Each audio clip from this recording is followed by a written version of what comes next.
पूरी विधानसभा में आपको कचरे के ढेर मिलेंगे। यहाँ व्यवस्था और ज़्यादा खराब है। यहाँ भी आप देख रहे हैं हमारे पीछे सड़क, इसमें जो ये पटरी है ये खोखली हो चुकी है नीचे से। यहाँ अगर कोई बाइक वाला जिसे ना पता हो देखेगा सड़केगा तो वो गिर जाएगा, नाले में गिर जाएगा। आप गंदगी का ढेर खुद ही देख रहे हैं यहाँ पे कितना गंदगी का ढेर है। तो इसमें क्या है कि हमारे जो विधायक जी हैं संजीव झा जी, मेनली इसके लिए जिम्मेदार वो हैं।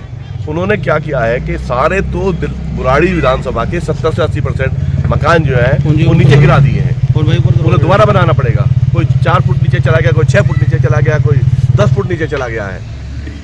ये उन्होंने हाल किया है। मतलब बुराड़ी का लाखों करोड़ रुपया, अरबों खरबों कहते हैं इसको, वो रुपया जो है लोगों को मकान बनाने में लग रहा है। एक यहाँ पे बुराड़ी में ज़्यादातर लोग जो है 95% से ज़्यादा गरीब लोग रहते हैं।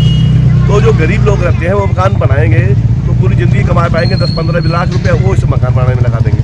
दूसरा गंदगी, ये भी मकान का एक है कि फिर क्या करेंगे, गंदगी है तो झील हो गया, इसमें मलबा डाल दो जी, मलबा डाल के सड़क ऊँची कर दो जी, फिर मकान दबा दो। ये दूसरा सफाई का भी है, दोनों का है। इसमें जो निगम पार्षद हैं उनको भी थोड़ा ध्यान देना चाहिए। लेकिन ये नाला जो है मुख्यतः है ये फ्लड डिपार्टमेंट का है। ये MLA जो संजीव झा है उनका काम है। ये PWD का काम है सड़क बनाने का भी, बड़ी मुख्य सड़क बनाने का, तो उन दोनों काम है ये। तो उनको इतने नालायक विधायक है हमारे कि इन्होंने आज तक कभी कुछ करा ही नहीं है। कारण क्या है कि इन्होंने बुराड़ी को अपना माना ही नहीं आज तक कि ये जब तक रह रहे हैं बुराड़ी में, जब तक MLA है टेम्परेरी, इसके बाद को चला जाना है। इन्होंने अपने मिली भगत करके हमारे MP साहब से जो मनोज तिवारी जी हैं इनका दोनों का कॉम्बिनेशन है।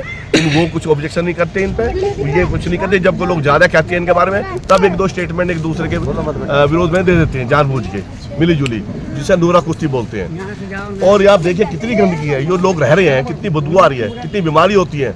बीमारी हो गया अस्पताल जाएंगे लाखों रुपये लगेंगे उनके स्थानीय निवासियों से। आप पूछ लिए आप स्थानीय निवासियों से कितना बुरा हाल है, आप खुद देख रहे हैं कितना बुरा हाल है। इसे सच में इसे ही नार की स्थिति बोलते हैं, इसे ही नार की स्थिति बोलते हैं। और ये यहाँ नहीं है, कमोबेश कम ज़्यादा हर जगह है। ये नाले के ऊपर इन्होंने ट्रांसफार्मर रखे हुए हैं NDPL के। क्यों रखे हुए हैं? क्योंकि बड़े बड़े डीलर हैं, कोई कपिल गोयल है, वो बड़ी लंबी कॉलोनी काट रहे हैं, पहले काट चुके हैं। उन्होंने क्या करा, उनकी कॉलोनी काट रही है तो बिजली चाहिए ट्रांसफर को उस पर रख जाए। पहली बात तो क्या प्रोविजन है कानून में कि आप नाले के ऊपर ट्रांसफर रखेंगे? जो दुश्मन चीज़ें हैं पानी और बिजली, वहाँ कोई बहुत बड़ी दुर्घटना हो सकती है।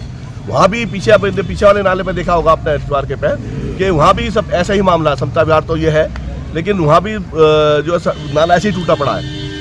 और वहाँ भी लग रहा है कि सफाई कभी हुई होगी जल्दी में। नहीं, जल्दी में तो मैं सफाई कहाँ होती है? कहीं सफाई होती है? कोई आज तक सफाई नहीं हुई जाती। आज तक इनकी कोई सफाई नहीं हुई। सफाई होने का मतलब ही नहीं है। वो जानबूझ के इसमें गंद फैलाते हैं जिससे कि मलबा डाल के इसे ऊपर कर दें, दबा दिया जाए इस गंदगी को। ये एक प्लानिंग है, सोच है। पहले दिक्कत पैदा करो, होने दो, फिर उसका समाधान करो। पब्लिक की सिंपैथी लो, देखो हमने समाधान कर दिया। पब्लिक को उस समय सिंपैथी मिल जाती है टाइम बिंग, उसके बाद मकान दब जाते हैं और बड़ी सिंपैथी, दोबारा वही प्रोसेस शुरू हो जाता है। एक बहुत बड़ा पता नहीं क्या दुश्मनी निकाल रहे हैं हमारे संजीव झा और मनोज तिवारी जी बुराड़ी विधानसभा से। मुझे समझ नहीं आता इनकी क्या दुश्मनी है। शायद किसी पिछले जन्म में यहाँ से इनके साथ रहा होगा, कुछ दुश्मनी निकालते होंगे। अरे आप विधायक हैं, आप सांसद हैं, आप यहाँ पे काम कराइए। आपको अपने घर से थोड़ी कराने हैं, इसी जनता का तो पैसा है, हम सब का पैसा है, टैक्स का पैसा है। GST में आप एक माचिस भी खरीदेंगे तो भी टैक्स जाता है माचिस का भी, तो उनका सबका पैसा, गरीबों के लोगों का पैसा है, आपका थोड़ी है कोई। लेकिन ये चाणक्य ने कहा है जो सरकारी धन का दुरुपयोग करता है सबसे बड़ा पापी वो होता है। और चाणक्य से बड़ा विद्वान पिछले हजारों साल में कोई नहीं हुआ है। तो ये इनको पता नहीं ये इस पाप को कहाँ ढोएंगे, कहाँ जाएंगे। आप देख लेना, किसी ज्योतिषी से पूछ लेना, किसी योग्य पुरुष से पूछ लेना, इनका बहुत बड़ा असर होने वाला है। क्योंकि इन्होंने इस बुराड़ी विधानसभा को नरक बना दिया है। और इसके नाम पे कभी पूर्वांचल के नाम पे, कभी ये झाड़ू के नाम पे, कभी पार्टी के नाम पे, कभी किसको झूठे आरोप लगा के, कभी नोटंकी करके, कभी जादूगरी करके ये चुनाव पाप कर रहे हैं। क्या इस पाप की सजा अब जल्द मिलने वाली है क्या? देखिए, यहाँ तो इस पाप की सजा इतनी बुरी मिलेगी इनको, लेकिन ये इसमें भी चालाकी सोच रहे हैं कि हम यहाँ से जाके छोड़ कर कहीं और चुनाव लड़ लूँ। यहाँ तो इनका आज की तारीख में बुराड़ी विधानसभा में ये है कि हमें काला चोर पसंद है लेकिन संजीव झा नहीं। और आपने देखा होगा जहाँ जहाँ ये नकली उद्घाटन कर रहे हैं, ग्रेफ 4 लगा हुआ है पोल्यूशन का, उसमें उद्घाटन करने पहुँच रहे हैं। ये कितना गैर कानूनी काम है।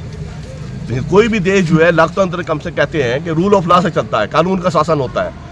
और सबसे बड़े प्रतिनिधि कानून के होते हैं जनप्रतिनिधि, MP होते हैं, MLA होते हैं, कौंसलर होते हैं। वही कानून तोड़ेंगे तो कैसे चलेगा? रूल ऑफ लॉ को वही तोड़ेंगे तो, यानी देश का संविधान को जो तंत्र है उसे भ्रष्ट कर रहे हैं ये सारे को।